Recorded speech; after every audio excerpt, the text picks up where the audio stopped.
سب سے پہلے آپ دیکھیے کہ یاسین والقرآن الحکیم انک لمن المرسلین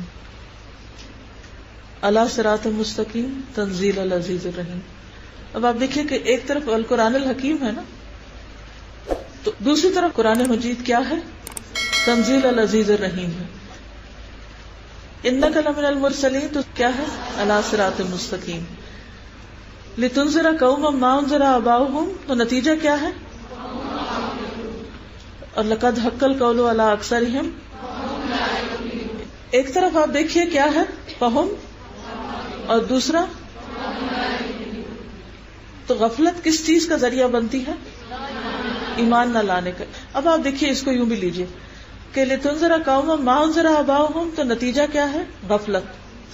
اور پھر غفلت کی جب کثرت ہوتی ہے اور مدتوں لوگ سوئے رہتے ہیں اور شیطان کے ٹریپ میں آئے رہتے ہیں، کیونکہ جو غافل ہوتا ہے دشمن اس پہ حملہ کر لیتا ہے، اور جب دشمن اس پہ حملہ آور ہو جاتا ہے تو پھر کیا ہوتا ہے؟ وہ اس کو اپنے شکنجے میں جکڑ لیتا ہے. لہذا اس کے لیے پاسبلٹی نہیں رہتی کہ وہ کوئی دوسرا رخ بھی دیکھ سکے، اس لیے وہ ایمان نہیں لاتے. اب آپ دیکھیے انا جعلنا فی اعناق مغلالا، یہ کیا ان کی سزا ہے کہ ہم نے ان کی گردنوں میں توق ڈال دیے ہیں اور وہ تھوڑیوں تک ہیں، اس لیے وہ سر اٹھائے ہوئے ہیں. تو ایک طرف سر اٹھائے ہوئے ہیں، جب سر اٹھاتے تو بھی نہیں دیکھتے. دوسری طرف آپ دیکھیں کہ آگے بھی دیوار ہے، پیچھے بھی دیوار ہے، اوپر سے بھی ڈھکے ہوئے ہیں، اس لیے وہ نہیں دیکھتے. تو ان دونوں باتوں سے کیا پتہ چلتا ہے کہ جو لوگ دیکھتے نہیں، وجہ کوئی بھی ہو، خواہ وہ تکبر ہو، خواہ وہ تعصب کی دیواریں ہوں، لیکن اصل مشکل کیا ہے؟ نہ دیکھنا. تو جو دیکھے گا نہیں حق کو، وہ حق کو پائے گا بھی نہیں، پہچانے گا بھی نہیں. اب سوال یہ پیدا ہوتا ہے کہ اگر اللہ نہیں کہتا نا ہم نے کر دیا، دونوں جگہ جعلنا کا لفظ آتا ہے، تو بہت سے لوگوں کے ذہن میں یہ سوال آتا ہے کہ اگر اللہ نے ان کے لیے فیصلہ کر دیا اور اگر اللہ نے ان کو یہ سزا دے دی ہے تو پھر ان کا تو قصور کوئی نہیں. تو اس کا جواب یہ ہے کہ جب وہ ایمان نہیں لائے تو ان کے ساتھ ایسا کیا گیا ہے، ان کی صلاحیت چھنی ہے. اور اس میں ایک ڈانٹ بھی ہے کہ پیغمبر موجود ہے، سیدھے رستے پر بھی ہے. قرآن حکیم پڑھ کے دیکھو تو پتہ چلے کہ وہ کیا کہتا ہے، اس کی بات میں کوئی جھول نہیں.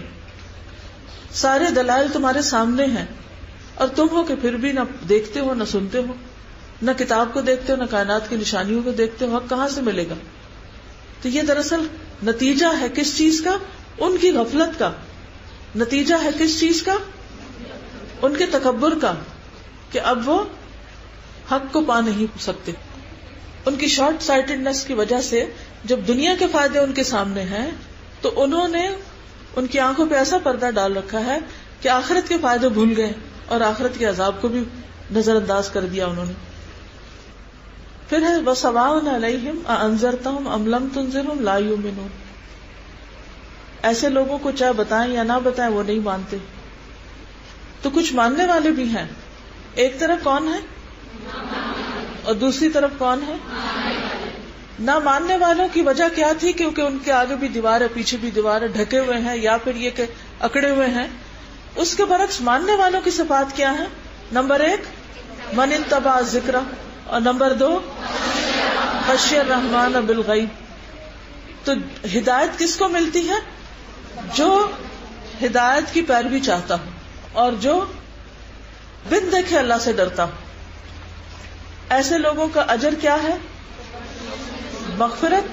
نتیجہ کیا ہے؟ مغفرت کی خوشخبری ہے اور اجر کریم ہے. چلیے فرمائے انا نحن نحیی الموتى، بے شک ہم مردوں کو زندہ کریں گے. کب؟ قیامت کے دن. وَنَكْتُبُ، اور ہم لکھ رہے ہیں کیا؟ ما قدموا، جو انہوں نے آگے بھیجا ہے، یعنی ان کے اعمال. انسان جو کچھ ہر روز کرتا ہے وہ اس کے ہاتھ سے نکل جاتا ہے. آپ نے مثلا صبح نماز پڑھی تھی، وہ آپ کے پاس ہے کہیں؟ کسی کو کوئی صدقہ خیرات کیا تو وہ آپ کے ہاتھ میں ہے کہیں؟ نہیں. کہاں چلا گیا؟ وہ کہیں جمع ہو رہا ہے. ما قدموا، جو وہ آگے بھیج رہے ہیں. اب صرف نماز اور صدقہ نہیں، بلکہ جو غلط کام بھی انسان کرتا ہے وہ بھی اسی طرح کرنے کے بعد، مثلاً آپ نے کوئی حرام چیز دیکھی یا کوئی حرام چیز کھا لی یا کوئی بھی غلط کام کیا، وہ لذت کہاں ہے؟ وہ لذت کہاں ہے؟ گناہ کر کے مزہ آیا، وہ مزہ کدھر ہے؟ اب ہاتھ میں ہے؟ نہیں، وہ آگے چلا گیا، وہ رجسٹر ہو چکا ہے، لکھا جا چکا ہے. وَنَكْتُبُ مَا قَدَّمُوا، اور ہم لکھ رہے ہیں جو کچھ وہ آگے بھیجتے ہیں. وَآثَارَهُمْ، اور ان کے آثار. آثار کا لفظ جو یہ اثر کی جمع ہے. اثر کہتے ہیں نشان قدم کو، اور ان کے قدموں کے نشان.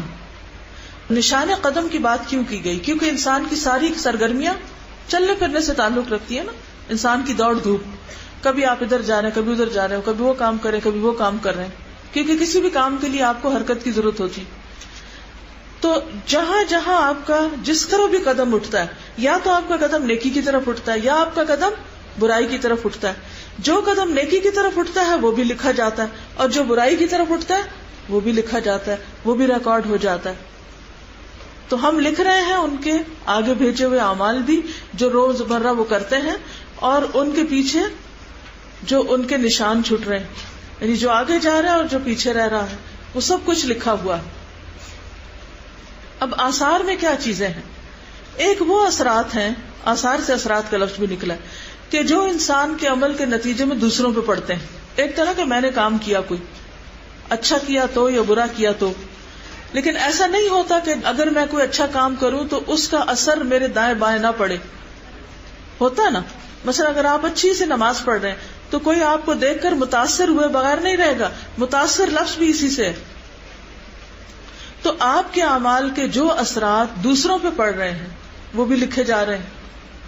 خود آپ کے اپنے اوپر جو پڑ رہا ہے، کیا نیکی کا اثر آپ پہ خود پہ پڑتا ہے؟ مثلاً اگر آپ کسی کو کوئی صدقہ دیتے تو کہ آپ کے اپنے اوپر کوئی اثر ہوتا ہے اس کا؟ قرآن پڑھنے کا آپ کے اوپر کوئی اثر ہوتا ہے؟ ہاں، جھوٹ بولنے کا آپ کے اوپر کوئی اثر پڑتا ہے؟ کسی کی چیز چرانے کا کوئی اثر پڑتا ہے؟ یہ بھی آثار ہیں، یہ بھی اثرات ہیں.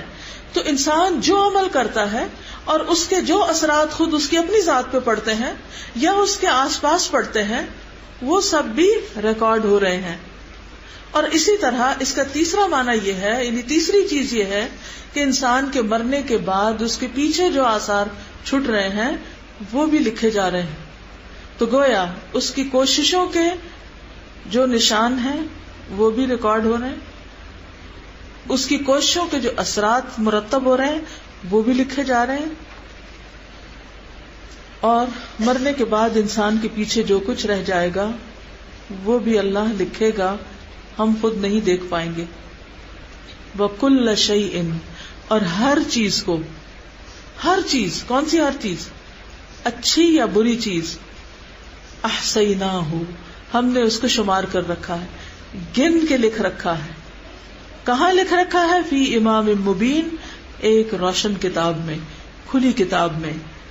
اس کتاب سے مراد لوح محفوظ یا پھر صحیفہ عمل، یعنی انسان کی جو بک آف ڈیڈز ہے وہ مراد ہے.